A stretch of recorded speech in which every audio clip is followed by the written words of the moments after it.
کلو من الطیبات، پاکیزہ کھاؤ اور عمل بھی پاکیزہ کرو. تو جو اصل بات میں یہ محرم ہی کے حوالے سے یہ آیت کا میں نے انتخاب کیا تھا کہ جب آپ پاکیزہ کام کریں گے اور پاکیزہ کھائیں گے تو اس سے آپ لوگوں کو اچھے لگیں گے اور لوگوں کا دل چاہے گا کہ آپ جیسے بن جائیں. سمجھ میں آ رہی بات؟ ایک مثال دیتا ہوں. دیکھو کوئی بھنگی ہو جو بیچارہ ہر وقت گندگی میں رہتا ہو, اسے آپ سمجھائیں کہ یار اچھی زندگی گزارو, صاف ستھرے ہو جاؤ. آپ نے کسی دن اس کو نہلا دیا, بہترین کپڑے ڈیٹول سے نہلایا, سروس کروائی, کیونکہ ظاہر ہے وہ اتنے دنوں سے ایک کام کر رہا ہے تو وہ سروس کے بغیر دھلے گا نہیں. سروس کروائی آپ نے اس کی, خوب نہلا دھلا کے اس پہ اسپرے چھڑک دیا آپ نے, اور 3 دن تک کنٹینیو یہی کام کیا, تو آپ مجھے بتاؤ اس کو برا فیل ہوگا یا اچھا فیل ہوگا؟ کہے گا یار بڑا مزہ آیا. اس کے دل میں اپنے کام سے نفرت پیدا ہونا شروع ہو جائے گی.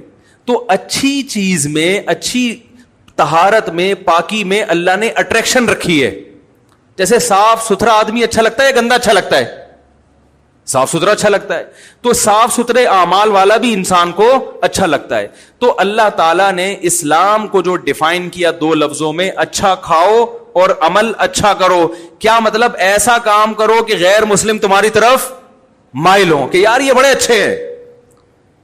تو کوئی ایسی رسم اسلام میں جس کو دیکھ کر وحشت ہوتی ہو, اس کا مطلب ہے وہ اسلام, بولو بھائی, نہیں ہے. کوئی بھی آپ ایسا عمل کر رہے ہیں, لیبل اسلام کا لگا رہے ہیں, مگر اسے دیکھ کر غیر مسلم کو گھنٹوں گھنٹوں سمجھانا پڑتا ہے یہ کیوں ہو رہا ہے, اس کا مطلب ہے کہ یہ اسلام, بولو نا بھائی, نہیں ہے. تو آپ مجھے بتاؤ محرم میں جو کچھ ہو رہا ہے, کیا یہ غیر مسلم کو اسلام کی طرف مائل کرے گا؟ یہ عمل ہے بھائی. یعنی کوئی غیر مسلم اسے دیکھ کے مسلمان ہوگا کہ یار ماشاءاللہ بڑا زبردست اسلام ہے. افسوس ہمیں اس پر ہے کہ دیکھو جن کا مسلک ہے, جن کا فقہ ہے, وہ جو کچھ کر رہے ہیں انہیں کرنے دو. اپنے بارے میں یہ فیصلہ کرو کہ ہم سنی ہیں یا شیعہ ہیں. فرقے شروع سے چلے آ رہے ہیں نا, شیعہ اور سنی, ختم کرنا تو ممکن نہیں ہے. تو حضرت عیسیٰ علیہ السلام جب نازل ہوں گے تو تلوار کی زور سے تمام فرقوں کو ختم کر دیں گے. تو جو کام عیسیٰ علیہ السلام کا ہے وہ خود کرنے کی کوشش نہ کرو, جو حضرت مہدی کا کام ہے وہ خود کرنے کی کوشش نہ کرو. ہم کسی فرقے کو ختم نہیں کر سکتے, لیکن ہم اپنے آپ کو ڈیفائن کر سکتے ہیں. ہم یہ بتا سکتے ہیں کہ ہماری رائے میں صحیح کیا ہے.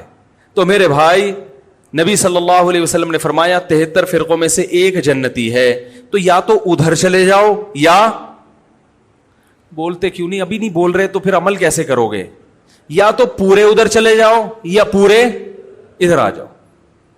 مجھے خدا کی قسم اس پر کوئی اشکال نہیں ہوتا کہ شیعہ لوگ ماتم کیوں کر رہے ہیں, شیعہ لوگ یہ سب کچھ کیوں کر رہے ہیں, وہ جو ہے وہ مرثیے کیوں پڑھ رہے ہیں. مجھے اس پر اشکال نہیں ہوتا. ان کے دلائل ہوں گے ان کے پاس, ان کے علماء ان کو بتاتے ہیں. وہ کب کہتے ہیں کہ ہم سنی ہیں, وہ کب کہتے ہیں کہ ہم صحابہ کو حجت سمجھتے ہیں. ایک چیز کا انہوں نے دعویٰ ہی نہیں کیا تو ہم ان پر وہ کیوں تھوپے ان کے سر پہ. لیکن میں آپ کی بات کر رہا ہوں, میں ان لوگوں کی بات کر رہا ہوں جو اپنے آپ کو سنی کہتے ہیں. تو بھائی پھر سنی ہو تو جو اہل سنت والجماعت کے جو چاروں مکاتب فکر ہیں, حنفی, مالکی, شافعی, حنبلی, اہل سنت کے ہیں نا, ان کی کتابوں میں کہیں بھی اس طرح کی کوئی چیز, بولو بھائی, نہیں ہے. ماتم کرنا اہل سنت کے ہاں جائز نہیں ہے. نبی صلی اللہ علیہ وسلم نے میت پر چیخو پکار کرنے کو حرام قرار دیا ہے. نوحہ کو جو میت پہ رونا پیٹنا ہوتا ہے, گریبان چاک کرنا, اس عمل پر آپ صلی اللہ علیہ وسلم نے لعنت فرمائی ہے. صحیح بخاری صحیح مسلم کی حدیثیں ہیں. حضرت جعفر طیار رضی اللہ تعالی عنہ نبی کے سگے چچا زاد بھائی میدان جنگ میں شہید ہوئے. 4 بیویاں بیوہ ہوئی ہیں, چھوٹے چھوٹے بچے یتیم ہو گئے. آپ نے ان کی بیویوں کو زور سے رونے کی اجازت نہیں دی. اتنا غضبناک ہوئے جب وہ باز نہیں آئے, آپ نے فرمایا ان کے منہ پہ خاک پھینک دو. حالانکہ بیوہ ہوئی ہیں, قابل ترس ہیں, لیکن چیخ کے رونے کی اجازت, حالانکہ وہ تو اہل بیت میں سے تھے حضرت جعفر طیار. ظلمن شہید ہوئے تھے. ہماری نظر میں حضرت حسین رضی اللہ تعالی عنہ کا قتل کربلا میں یہ تاریخ کا بدترین ظلم. اس لیے بدترین ظلم کہ آپ غیر مسلموں کے ہاتھوں شہید نہیں ہوئے, بلکہ ان لوگوں کے ہاتھوں شہید ہوئے جو اپنے آپ کو مسلمان کہتے تھے, اور مسلمانوں کی قیادت اس وقت ان کے ہاتھ میں تھی, حکومت ان کے ہاتھ میں تھی. لیکن اس ظلم پہ اہل سنت والجماعت کے ہاں, جو سنی ہیں, ان کے چاروں مکاتب فکر کے ہاں نہ رونے پیٹنے کی اجازت, نہ نوحہ کرنے کی اجازت, اور نہ میرے بھائی ماتم کرنے کی اجازت. میرے بھائی آپ لوگ اللہ کا واسطہ محرم میں مرثیے نہ لگائیں. ہر گاڑی میں کوئی نوحہ چل رہا ہے, کوئی شیعہ ہے تو ٹھیک ہے وہ کرے, سنیوں پہ یہ کام زیب نہیں دیتا, کیونکہ یہ منافقت ہے.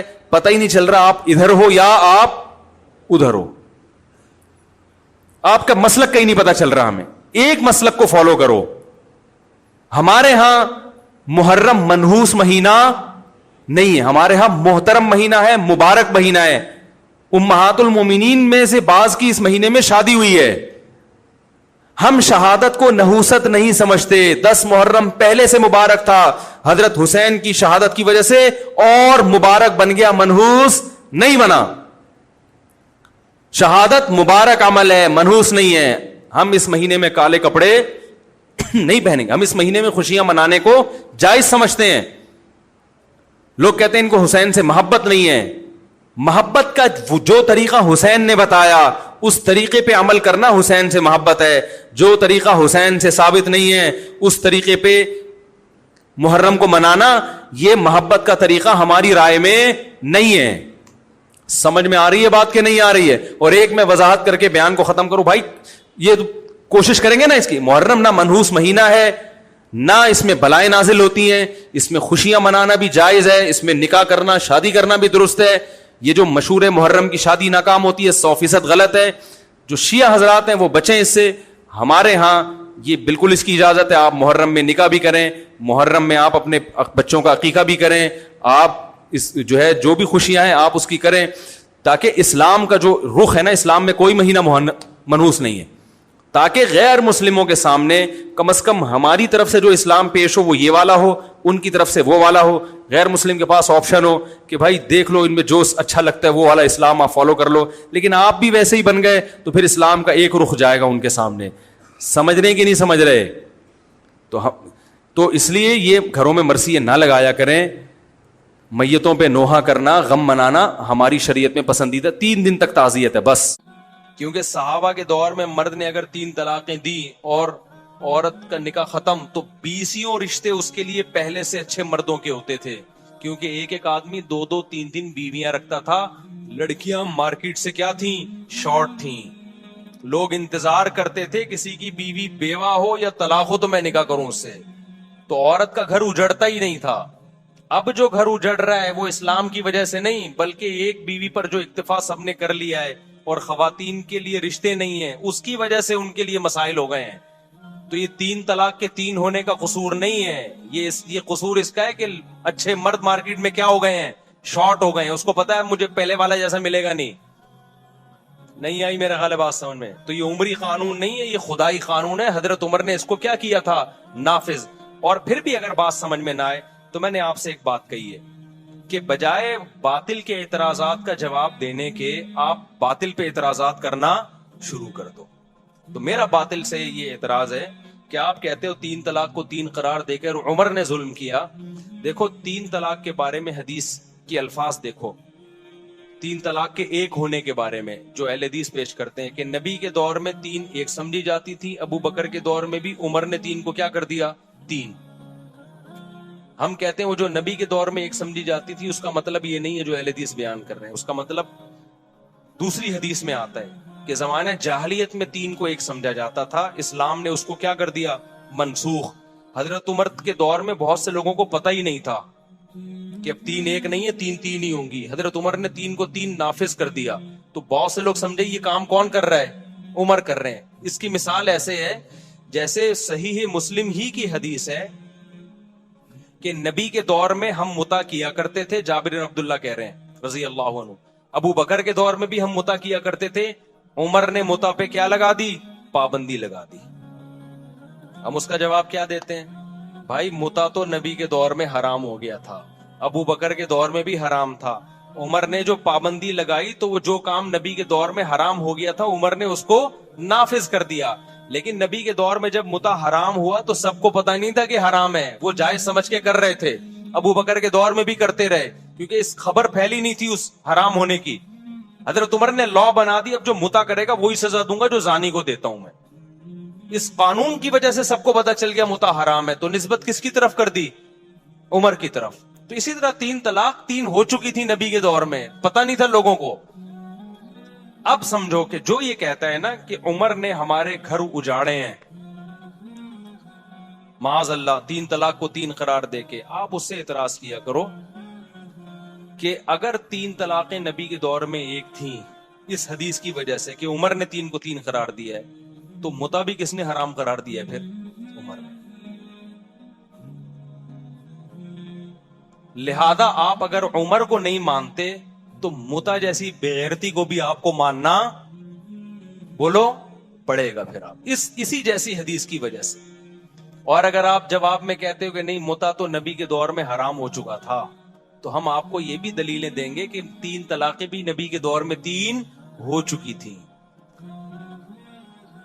تو اب جو لوگ حضرت عمر پہ اعتراض کر رہے ہیں نا کہ عورتیں کہہ رہی ہیں, اب یہ میں اس خاتون کی طرف آتا ہوں کہ جو کہہ رہی ہے کہ عمر نے 3 کو 3 قرار دے کے میرا گھر اجاڑ دیا. او بھائی عمر نے متع کو حرام قرار دے کے آپ کا گھر بچا لیا ہے بہت ساری عورتوں کا, کیونکہ عورت کبھی نہیں چاہتی کہ میرا میاں متع کرتا پھرے. وہ کیا خیال ہے؟ جس عورت کو پتا چلے میرا میاں 20 عورتوں سے متع کر چکا ہے اس کا گھر بسے گا؟ حضرت عمر نے متع پہ پابندی لگا کے کروڑوں عورتوں کا گھر بچا لیا کہ بیوی کے علاوہ تمہارے پاس کوئی آپشن نہیں ہے. متع پتہ ہے کیا ہوتا ہے جس کو یہ لوگ جائز قرار دیتے ہیں؟ متع یہ ہوتا ہے کہ جس کو کہا جاتا ہے حضرت عمر نے حرام قرار دیا, وہ والے متع کی بات کر رہا ہوں. کون سا متع حرام قرار دیا؟ متع یہ ہوتا ہے کہ آپ کسی عورت سے ایگریمنٹ کر لیں 1 سال کا یا 6 مہینے کا یا 1 ہفتے کا, کوئی بھی ٹائم متعین کر لیں, 2 گواہ ہوں, ایجاب و قبول ہو کہ ہم دونوں ایک دوسرے کے لیے حلال ہیں 1 مہینے کے لیے یا 1.5 مہینے کے لیے یا 2 مہینے کے لیے یا 1 سال کے لیے یا 10 سال کے لیے, کوئی بھی ٹائم متعین کر دیں یا 1 گھنٹے کے لیے. اٹ از کالڈ, بولو نا, متع. ہم یہ کہتے ہیں کہ اس میں اور زنا میں رتی برابر بھی فرق بولو نہیں. جو لوگ متع کو حلال کہتے ہیں وہ کہتے ہیں نہیں اس میں بڑا فرق ہے, زنا میں ٹائم متعین نہیں ہوتا, عورت کے ساتھ منہ کالا کیا اور نکل لیے, اس میں ٹائم متعین ہے. آئی بات سمجھ میں؟ زنا میں گواہ نہیں ہوتے, اس میں کیا ہے؟ گواہ ہیں. یہ کوئی فرق نہیں. اچھا کہتے ہیں زنا میں جو اولاد ہوگی حلالی نہیں ہوگی, جبکہ متع سے جو اولاد ہوگی حلالی ہوگی. اور بھائی یہ فرق نہیں ہے, یہ آپ نے زنا پہ ایک خوبصورت یعنی آپ گواہ بنا کے زنا کر رہے ہیں, ٹھیک ہے نا. اس کا مطلب ہے جب کسی عورت سے زنا کرنا ہو تو 2 بندوں کو گواہ بنا لو اور ٹائم متعین کر لو 1 گھنٹے کا. زنا میں بھی آج کل جو زنا ہو رہا ہے نا مارکیٹ میں, اس میں بھی طوائفیں کرائے پہ ایک ٹائم کے لیے ملتی ہیں, ٹائم ہوتا ہے ان کا. وہ پرانے زمانے میں زنا ہوتا تھا, گئے اور منہ کالا کر کے بھاگ گئے, کوئی دیکھ تو نہیں رہا. ابھی جو ہوٹلوں میں لوگ بتاتے ہیں نا جو برائیاں کرتے ہیں کہ باقاعدہ ٹائم ہوتا ہے طوائف کا کہ اتنے ٹائم تک آپ کے ساتھ رہے گی وہ, تو ٹائم بھی ہو گیا. 2 گواہ بتا دو, وسیم اور غفار کو, اپنے دوستوں کو بتا دو آج میں طوائف سے منہ کالا کرنے جا رہا ہوں. کوئی فرق نہیں ہے بھائی. نکاح میں بڑا فرق یہ ہوتا ہے کہ نکاح ہمیشہ کے لیے ہوتا ہے. طلاق کیا ہے؟ ایک عارضہ ہے کہ آپ نے ہمیشہ کے لیے رہنے کا ارادہ کیا تھا, بیچ میں آپ نے اس کو کیا کر دیا؟ ڈسکنیکٹ کر دی, اس رشتے کو توڑ دیا کسی بھی وجہ سے آپ نے. تبھی نکاح میں اگر یہ شرط لگا دی جائے نا کہ میں اس سے نکاح کر رہا ہوں 2 مہینے کے لیے, تو نکاح کیا ہو جائے گا؟ کل عدم, وہ نکاح نہیں ہوگا. نکاح میں یہ شرط لگانا ہی ناجائز ہے. آپ نے نیت بھی کر لی نا کہ میں اس بیوی کو 1 مہینے بعد چھوڑ دوں گا, آپ یہ شرط نہیں لگا سکتے. آپ شرط لگا دی تو وہ ختم, وہ نکاح نہیں رہے گا, وہ متع بن جائے گا. نہیں آئی میرا خیال ہے بات سمجھ میں. تو متع حرام ہے بھائی, زنا اور متع میں کوئی فرق نہیں.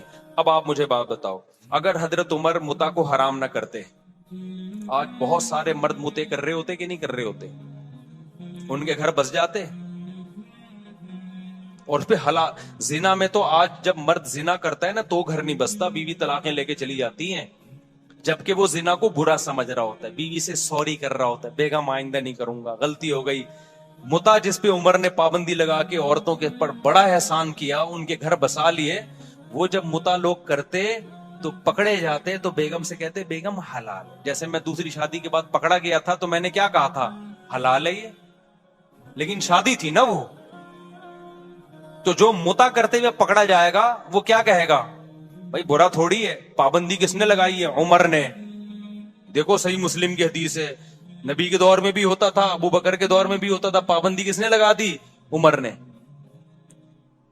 تو بتاؤ عمر عورتوں کا گھر اجاڑ رہا ہے یا بنا رہا ہے؟ عمر نے پابندی لگائی. کیا پابندی لگائی تھی؟ پابندی تو اس پہلے سے لگی ہوئی تھی. عمر نے بولا, حضرت عمر نے, اب جو متع کر کے آیا نا شادی شدہ کرے گا پتھروں سے مار کے رجم کروں گا, کیونکہ لوگ کہتے تھے یہ زنا نہیں ہے. حضرت عمر نے ایسی کوئی دلیل نہیں سنوں گا میں, نہیں یہ بات میرا خیال ہے سمجھ میں. انہوں نے بولا کہ رجم کروں گا, پتھروں سے ماروں گا میں. یہ دلیل نہیں ہے کہ جی یہ گود گواہوں کی موجودگی میں ایجاب و قبول ہو رہا ہے.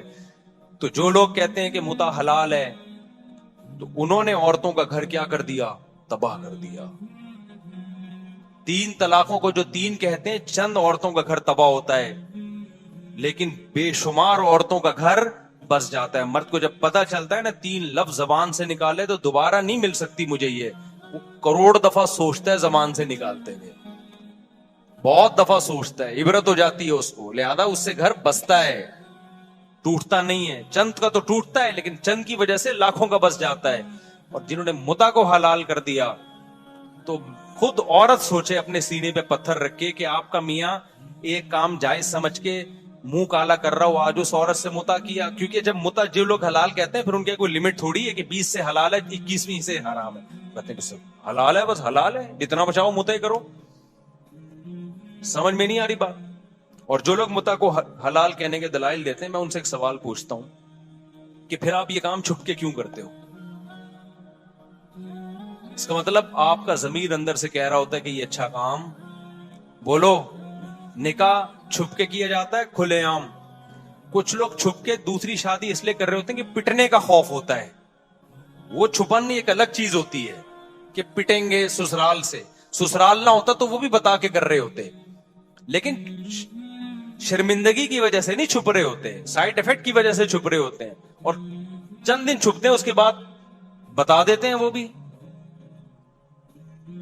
لیکن متع کبھی بھی کوئی اوپنلی نہیں کرتا. عمر حضرت علی کے لیے کو خلیفہ کے لیے نامزد کر رہے ہیں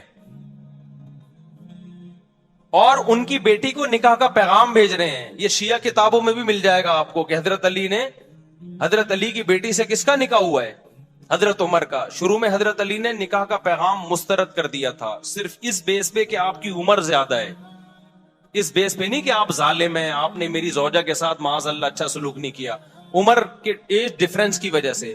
لیکن عربوں میں ایج ڈیفرنس کو کچھ زیادہ ویلیو نہیں دی جاتی تھی. بعد میں حضرت عمر سے انہوں نے اپنی بیٹی کا نکاح کیا. تو یہ کیا بات ہے, اپنی بیٹی کا نکاح بھی کر رہے ہیں, ان کو داماد بھی بنا رہے ہیں اور ان سے مشورے بھی لے رہے ہیں. حضرت عمر کا کوئی مجلس ایسی نہیں ہوتی تھی اہم جس میں کوئی جدید مسئلہ آیا ہو اور انہوں نے سیدنا علی کو اس میں مشاورت کے لیے شریک نہ کیا ہو. اور حضرت عمر یقینی طور پر حضرت علی کو اپنے بعد نامزد کر دیتے, لیکن حضرت علی کی عمر کی کمی کی وجہ سے, روایات میں ملتا ہے کہ عمر کی کمی کی وجہ سے حضرت علی نے 6 افراد کی کمیٹی بنائی. سمجھتے ہو کہ نہیں سمجھتے؟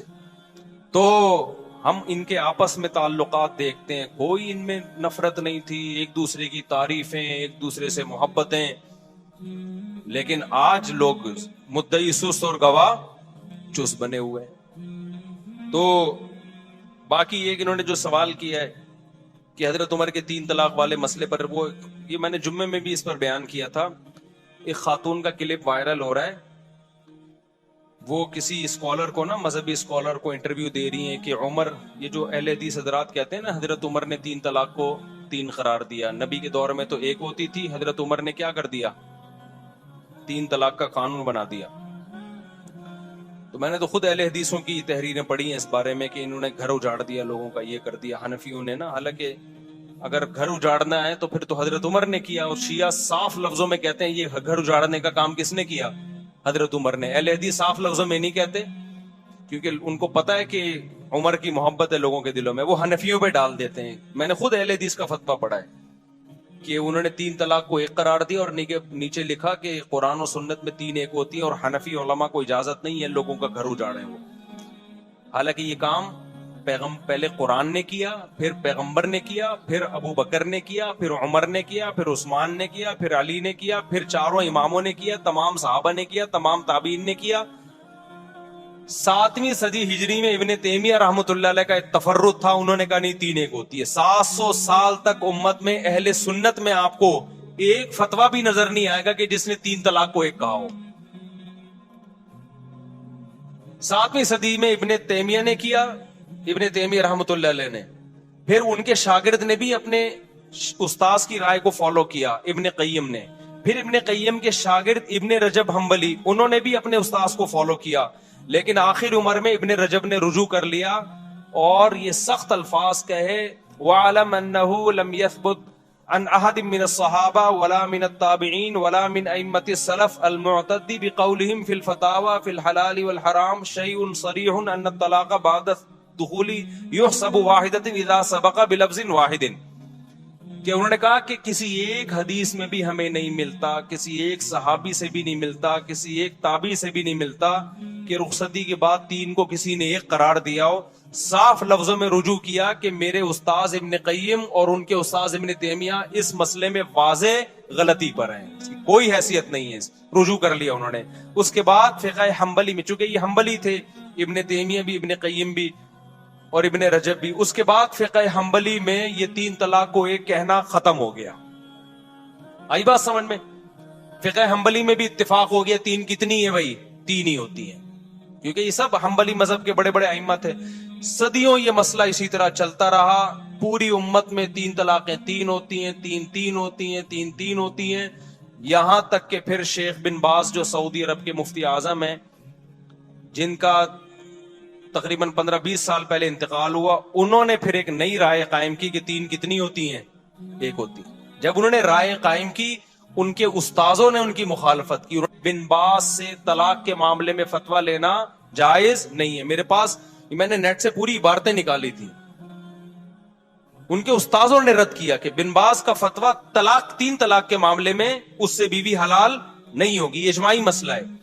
لیکن شیخ بن باز تھے، بڑی حیثیت تھی ان کی، تھے پرہیزگار آدمی کو، لیکن ایک آدمی کی غلطی کو آپ پوری امت پہ کیسے تھوپ رہے ہو بھائی؟ پھر کیا ہوا، سعودی عرب میں یہ مسئلہ اختلافی بن گیا. پھر جب اختلافی بنا تو پھر ہوا یہ کہ شیخ بن باز کے استاذ اور تمام حنبلی علماء وہ سارے 3 کے 3 ہونے کا فتویٰ دیتے تھے. بن باز کے پاس جب جاتا تو 3 کے 1 ہونے کا فتویٰ. پھر بن باز کے ہی قریبی لوگوں میں سے تھے شیخ صالح العثیمین، اللہ ان کی مغفرت فرمائے، بڑے عالم تھے. انہوں نے بھی بن باز کی رائے لی، 3 کتنی ہوتی ہیں، انہوں نے بھی کہا 1. اب سعودی عرب میں پھڈا ہو گیا. پھر کیا ہوا، 80 کی دہائی یا 90 کی دہائی میں سعودی حکومت نے ایک سرکولر جاری کیا کہ 3 طلاق کے مسئلے پر تمام علماء مل کے بیٹھیں اور دلائل سے اس مسئلے کو نمٹائیں. کوئی یہ فتویٰ دے رہا ہے، کوئی وہ فتویٰ دے رہا ہے. تو پوری بحث ہوئی اس پہ. القرار کے نام سے ایک رسالہ لکھا گیا، اس میں بہت سارے علماء شریک ہوئے، ان علماء کے نام بھی اس رسالے میں. بڑی بحث ہوئی اس میں. وہ پورا رسالہ میرے پاس موجود ہے عربی میں نے پورا رسالہ پڑھا ہے. وہ اتنی زبردست جاندار بحث ہوئی، 40-50 کتابوں کو کنگھالا گیا، علماء کے فتوے دیکھے گئے، قرآن و سنت کی روشنی میں بحث ہوئی، اور بالآخر یہ متفقہ فیصلہ کیا گیا کہ اکٹھی 3 طلاقیں 3 ہی ہوتی ہیں، 1 نہیں ہوتی.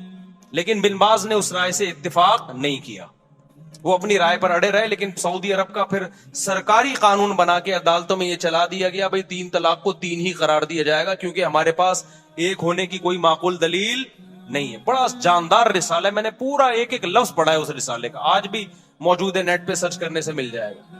ہوا کیا پھر یہ ہوا کہ بن باز اسی رائے پہ قائم رہے، وہ 3 کو 1 کہتے رہے. اب جب سعودی عرب کی کورٹ میں جب کیس جاتا عدالت میں، تو کورٹ کہتی بھائی پورے علماء کا ایک فیصلہ ہے متفقہ، تو کورٹ سے 3 طلاق کو 3 ہی قرار دیا جائے گا. ہوتا یہ کہ لوگ کیا کرتے، جس کو بیوی رکھنی ہے وہ کورٹ میں جانے کے بجائے کہاں چلا جاتا؟ بن باز کے پاس چلا جاتا. وہی اختلاف دوبارہ شروع. حالانکہ اس مجلس میں علماء نے شیخ بن باز رحمہ اللہ تعالی کو یہ نصیحت بھی کی تھی کہ اس طرح امت میں توڑ پیدا ہوگا. بہرحال بڑے عالم تھے، ہم کسی عالم کی گستاخی نہیں کرتے، ان کی اور نیکیاں بہت ہیں. ایک عالم سے غلطی ہو سکتی ہے، بات یہ کہ اس کی غلطی کو آپ ساری امت پہ تو نہ تھوپے نا بھائی. آپ یہ کہہ دیتے بھائی ان کا ایک تفرد ہے، یہ آسان تھا. لیکن اب چونکہ سرکاری سطح پہ ان کو مفتی اعظم بھی بنا دیا گیا، لوگ اسی کو فالو کرتے چلے گئے. اس میں آسانی تھی، بیوی آرام سے حلال ہو رہی ہے، طلاق کا ریشو بھی اربوں میں بڑھ گیا، دھڑ دھڑ دھڑ طلاقیں پھر ایک. نتیجہ یہ نکلا کہ چونکہ گورنمنٹ لیول پہ فتوے کی ویلیو ہوتی ہے، وہ سرکاری مفتی تھے. نتیجہ یہ نکلا کہ وہ جو عدالت کا فتویٰ تھا وہ ججوں کو بھی نہیں، اب جج بھی اس کو فالو نہیں کر رہے. پھر اب جو جو محمد بن سلمان آئے ان کے دور میں تو میرا خیال ہے کورٹ کو آرڈر دے دیا کہ 3 کو 1 ہی قرار دو. تو یہ اسلام نہیں ہے میرے بھائی، سمجھ رہے ہو؟ یہ ذاتی آراء ہیں بعض مفتیوں کی. اسلام وہ ہے جو قرآن نے بیان کیا، الطلاق مرتان، طلاق 2 مرتبہ ہیں. اس میں قرآن نے نہیں کہا کہ اکٹھی دو یا ایک مہینے کے بعد دو. قرآن کہتا ہے فَإِن طَلَّقَهَا، تیسری دے دی تو فَلَا تَحِلُّ لَهُ مِن بَعْدُ، عورت تیسری کے بعد شوہر کے لیے حلال نہیں ہوگی جب تک دوسرے مرد سے نکاح نہ کر لے. تو یہ عمری قانون نہیں ہے، یہ قرآن کا قانون ہے. بخاری کی حدیث ہے، نبی صلی اللہ علیہ وسلم کی موجودگی میں عویمر اجلانی نے اپنی بیوی کو 3 طلاقیں دی. آپ صلی اللہ علیہ وسلم نے اس کو 3 ہی سمجھا، اس سے نکاح کو ختم سمجھا نبی صلی اللہ علیہ وسلم نے. بخاری کی حدیث ہے. اتنی ساری حدیثیں، میرا اس پر پورا ایک لیکچر موجود ہے، تو یہ کہیں بھی نہیں ہے. تو اس کو یہ کہنا عمری قانون، یہ شیعہ لوگ یہ جسارت کر سکتے ہیں بھائی. اہل سنت اس کو عمری قانون نہیں کہتے. عمر وہ قانون نہیں بنائیں گے جو پیغمبر کے قانون کے خلاف ہو. سمجھتے ہو کہ نہیں سمجھتے؟ یہاں اب وہ خاتون نے یہ کہا میرا گھر اجڑ گیا 3 طلاق کے بعد، میں مجبور ہو گئی ہوں حلالہ کرنے پر. وہ رو رہی ہیں، میں مجبور ہو گئی کس پر؟ دیکھو باطل جب بھی کوئی بات کر رہا ہوگا نا، بیچ میں ایک گڑبڑ کر رہا ہوگا، وہ اسی سے وہ لوگ اس کی اس بات کو نہیں اس طرف جاتے اور رونا دھونا شروع کر دیتے، ہائے بیچاری کے ساتھ ظلم ہو گیا. اسلام نے عورت کو حلالے پر مجبور کیا ہے. قرآن نے جب یہ کہا 3 طلاقیں دینے کے بعد عورت پہلے شوہر سے نکاح نہیں کر سکتی جب تک عدت کے بعد دوسرے مرد سے نکاح نہ کر لے، اس سے ہم بستری نہ ہو جائے اور وہ طلاق نہ دے دے، پھر عدت کے بعد پہلے سے کر سکتی ہے. اسلام، قرآن، حدیث یہ کہہ رہی ہے کہ عورت یہ کر سکتی ہے، یہ نہیں کہہ رہا کہ عورت کو اسلام اس پہ کیا کر رہا ہے، مجبور نہ کرے. بھائی کس نے کہا ہے کہ یہ کام کرے وہ؟ یعنی ایسا ہوتا نا، مرد نے 3 طلاقیں دی ہوتی، پھر ہم جا کے عورت کی کنپٹی پہ بندوق رکھتے، اب تو دوسرے مرد سے نکاح کر، نہیں کرے گی گولی سے اڑا دیں گے ہم، تو یہ دائرہ اسلام سے خارج رہے گی. تو اب تو اس کے ساتھ ریلیشن بھی، فزیکل ریلیشن بھی قائم کر، نہیں کیا ٹھا گولی سے اڑا دیں گے ہم تجھے. اب تو وہاں سے طلاق لے، نہیں طلاق لی ٹھا گولی سے اڑا دیں گے ہم تجھے. اب طلاق لینے کے بعد دوبارہ پہلے مرد سے تجھے نکاح کرنا پڑے گا، نہیں کیا ٹھا ہم گولی سے اڑا دیں گے. پھر عورت روتی بھی اچھی لگتی، ہائے ہائے میرے ساتھ کیا ہو رہا ہے، مجھے مردوں کے سے جو ہے نا ریلیشن قائم کروایا جا رہا ہے. بھائی اسلام نے کہا کہ اس مرد سے آپ کا نکاح اب ختم، اب آپ انجوائے کریں لائف کو، عدت کے بعد کسی اور مرد سے نکاح کریں. آپ آئی بات سمجھ میں؟ آپ اس مرد کے ساتھ زندگی گزاریں. اگر آپ کو وہ مرد سمجھ میں نہیں آ رہا، آپ کے پاس آپشن ہے، آپ اس سے طلاق مانگ سکتی ہیں. تو یہ بے عزتی کر رہا ہے اسلام یا عزت دے رہا ہے اس کو؟ آپشن ہے آپ کے پاس، ڈیورس مانگنے میں کوئی حرج نہیں ہے. صحابیہ کے ساتھ ایسا ہی ہوا, 3 طلاقیں ہوئی, دوسرے مرد سے انہوں نے نکاح کیا, ان کو وہ مرد سمجھ میں نہیں آیا, نبی کے پاس آئی, میں ان سے طلاق لینا چاہتی ہوں. اس میں کون سی بے عزتی کی بات ہے بھائی؟ پھر اگر وہ طلاق دے دے ٹھیک ہے, نہیں دے تو گزارا کرو اس کے ساتھ, دے دے تو عدت گزر گئی آپ کی, آپ جہاں چاہیں نکاح کریں, اس میں کوئی بے عزتی کی بات ہے؟ تو پرانے والے سے کرنا چاہیں وہاں بھی کر سکتی ہیں, اس میں کوئی بے عزتی کی بات ہے؟ کسی اور مرد سے نکاح کرنا جب بے عزتی نہیں ہے, تو پرانے والا جو اپنے بچوں کا باپ ہے اس سے نکاح کرنا کہاں سے بے عزتی ہو گیا؟ اصل میں اس میں تڑپے گا وہ جس کی بیوی ہے. عذاب میں کون آئے گا؟ مرد. بے عزتی مرد کی ہو رہی ہے, ٹھیک ہے نا, جس نے غصے میں طلاقیں نکال دی اور اب رو رہا ہے. اب اسلام کہہ رہا ہے نا نا نا نا نا, تیری یہ محبوبہ جس کو تو نے غصے میں چھوڑا ہے اب یہ کسی اور کے نکاح میں جائے گی, اور تو تیرے لیے وہ رات کیا ہوگی, ایسے جیسے آگ کے انگاروں پہ لیٹا ہوئے تو, اور آئندہ یہ لفظ زبان سے نکالنے سے پہلے تو 100 دفعہ سوچے گا. عذاب میں تو وہ آئے گا بندہ. دوسری بات یہ, خواتین یہاں یہ کہتی ہیں کہ جب عورت کو طلاق ہو گئی ٹھیک ہے جی, وہ مجبور نہیں ہے کہ حلالہ کرے, وہ مجبور نہیں ہے, لیکن وہ بیچاری جائے گی کہاں؟ اس کا گھر تو اجڑ گیا نا, تو اس لحاظ سے تو وہ مجبور ہی اپنا گھر بسانے کے لیے اس کو یہ پروسیس سے گزرنا پڑے گا. اس کا جواب سمجھیں, وہ اس کا جو گھر اجڑا ہے نا, اور نیا گھر بسنا ممکن نہیں ہے یا مشکل ہے, وہ اسلام کی وجہ سے نہیں, وہ اسلام کو فالو نہ کرنے کی وجہ سے. یہ بار بار میں بتاتا ہوں کہ حضرات ایک اعلان سماعت فرمائیے, جمعے کو میرا متا ہے, آپ لوگ تشریف لائیے گا. میں متا کر رہا ہوں اس سے, اور خاتون کہہ رہی ہوں کہ میں بھی متا کر رہی ہوں اس سے. بہت ہی کوئی غیرت لیس ہوگا تو یہ کام کرے گا. نکاح میں لوگ اپنی بیٹیوں کے لیے رشتے تلاش کر رہے ہوتے ہیں, مولوی صاحب سے دعائیں منگوا رہے ہوتے ہیں, مولوی صاحب میری بچی جوان ہو گئی ہے, کوئی اچھا ڈھنگ کا داماد مل جائے, نکاح کرنا چاہتا ہوں. چھپ کے نہیں کرتے, کھلے عام بتاتے ہیں. متا میں کوئی بتائے گا میری بیٹی متا کرنا چاہتی ہے, کوئی اچھا متا کرنے والا ہو. تو اگر عمر نہ ہوتے, حضرت عمر نے نا گورنمنٹ لا بنا کے پابندی لگائی, عمر نہ ہوتے تو متا کے بارے میں مسلمان کنفیوژن میں ہوتے, لوگ بہت سارے اس کو حلال سمجھنا شروع کرے. عمر نے غیرت والا کام کیا, انہوں نے بولا اب جو متا کر کے آئے گا ایسی کی تیسی کر دوں گا میں اسے. تو یہ عمر کا ہم پر کیا ہے, احسان ہے کہ ہمارے گھروں کو بچایا عمر نے. ایک زنا پہ ہمیں حلال کا لیبل لگانے سے عمر نے بچا لیا. سمجھتا ہے نہیں سمجھتا. باقی جو غصے میں 3 طلاقیں دے کے ان کے گھر اجڑتے ہیں, بھائی غصے میں کنٹرول کرو اپنے آپ. بلکہ عمر نے ہم پر احسان کیا کہ ہمیں غصے میں اپنی زبان پہ کنٹرول کرنا سکھا دیا, ورنہ دڑا دڑ دیتے رہتے, طلاق کو کھیل بناتے رہتے. آج بہت سے لوگ ہیں جب بات آتی ہے بیگم کو طلاق نکالتے ہیں, طلاق نکالتے ہیں. عورت کو اس سے تکلیف ہوتی ہے, ہم سب کچھ کر لیتے ہیں بھائی, طلاق نکالتے ہیں, ہم خود کانپنے لگتے ہیں, بے بھائی یہ تو تیر ہے, کمان سے نکل گیا تو واپس نہیں آئے گا. کتنے کیسز لوگوں کے میرے پاس آتے ہیں. ہمارے محلے میں ایک صاحب تھے, لڑتے تھے نا بیوی سے, روزانہ لڑائی. پھر ان کو غصہ آتا, طلاق دوں گا, کانپتے تھے یوں کر کے, کہتے میں تو دے دوں گا ہی. 10 سال سے کہتے رہے, نکالی نہیں. ان کو پتا تھا بھائی نکل گئی تو بیگم گئی ہم سے. کتنے لوگ, یہ تو آپ کے سامنے تو وہ کیس آ رہے ہیں نا جن نے غصے میں دے دی ہے. ایسے بہت سارے کیس ہیں, بہت غصہ آیا نہیں تھی انہوں نے, اور جو غصے میں دے دیتے ہیں. تو اسلام یہ چاہتا ہے کہ جو آدمی پاگل ہے نا غصے میں, تو اس پاگل کی کا حق ہی نہیں ہے کہ بیوی رکھے وہ, کیونکہ جب غصے میں 3 نکال رہا ہے تو کل غصے میں چاقو بھی مار سکتا ہے, کل غصے میں پسٹل بھی چلا سکتا ہے. آج بول دیتے ہیں مجھے غصے میں پاگل ہو گیا تھا میں نے دے دی ہے. میں کہتا ہوں بھائی تیرے پاس بندوق ہوتی تو غصے میں 3 فائر کر دیتا, کوئی عدالت چھوڑتی آپ کو؟ اسلام میں غصے کے احکام قابل معافی نہیں. آپ نے غصے میں اگلے کا جبڑا پھاڑ دیا, اب پولیس آئی ہے, کیا ہوا, کہنا یار غصے میں ہو گیا سوری.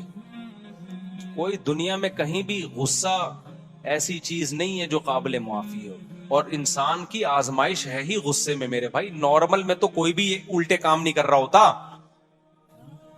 تبلیغ جماعت کے ایک بزرگ تھے نا, ان کے پاس ایک شخص آیا, ہم نے غصے میں بیوی کو 3 طلاقیں دی, بہت شدید غصہ تھا. انہوں نے کہا یار آج تک ہم نے نہیں کبھی دیکھا کہ محبت سے بیوی کو کسی نے 3 طلاقیں دی, کہ جا میری پیاری تو مجھے بہت پیاری لگتی ہے تجھے طلاق ہے, ایسا کہیں نہیں. تو غصے میں ہی تو پاگل ہوتے ہیں, اور پھر غصے میں ہی سزائیں ملتی ہیں. قتل جتنے ہوتے ہیں، ہمارے ایک دوست نے قتل کیا، مجھے آ کے بتا رہے، کہہ رہے ہیں غصے میں نے بندہ مار دیا، اپنے دوست کو مار دیا، کہہ رہے مجھے اتنی ندامت ہے کہ میرا سکون نہیں مل رہا مجھے. سارے الٹے کام کس طرح ہوتے ہیں میرے بھائی. ابھی ایک کیس چل رہا ہے، میں اس میں پڑھا ہوں اصولوں کے لیے، غصے میں اپنے چچا زاد بھائی کو بندے نے قتل کر دیا، اور اتنا رو رہا ہے کہ یار میرا محسن تھا، وہ میرے بڑے بھائیوں کی طرح اس نے مجھے بچپن سے پالا، میرے پاؤں میں آ کے نا ناک رگڑ رگڑ کے چیخیں مار مار کے رو رہا تھا بندہ قاتل. کہہ رہے مجھ سے کیا ہو گیا مفتی صاحب، میں نے اپنے چچا زاد بھائی جو میرے سگے بھائیوں کی طرح تھا میں نے مار دیا اس کو. اتنا رو رہا ہے. کیوں؟ غصے نے کیا کر دیا اس کو پاگل. تو کیا کیس نہیں بنے گا؟ کیا پولیس چھوڑ دے گی؟ نہیں، یہ بات میرا خیال.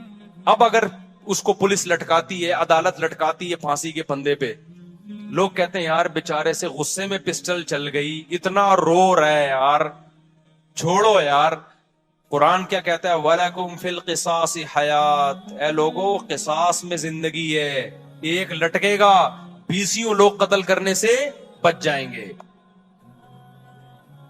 تو اسی طرح یہاں بھی ہے، 3 طلاقوں میں گھر بسانا ہے، اجاڑنا نہیں ہے. چند لوگ 3 دیں گے، ان عبرت کا نشان بنیں گے، باقی لوگ کی زبانیں بند ہو جائیں گی، بولیں گے بھائی کچھ بھی زبان سے نکالو، طلاق کا لفظ زبان سے نکالنے کا نہیں ہے. نہیں آئی بات میرا خیال ہے سمجھ میں. ابھی یہ کہتے ہیں نا اسلام میں طلاق بہت آسان ہے، بہت مشکل ہے اسلام میں، کیونکہ اس کا سائیڈ افیکٹ بہت زیادہ ہے. دوسروں کے ہاں بظاہر بڑی مشکل ہے طلاق، لیکن بہت آسان ہے. ان کے یہاں ہندوؤں میں کورٹ وورٹ میں جانا پڑتا ہے، لیکن اتنی آسان ہے تبھی تو دھڑا دھڑ ہو رہی ہیں طلاقیں. ہمارے یہاں بہت آسان ہے لیکن حقیقت میں بہت مشکل ہے، تبھی ہمارا فیملی سسٹم کامیاب ہے.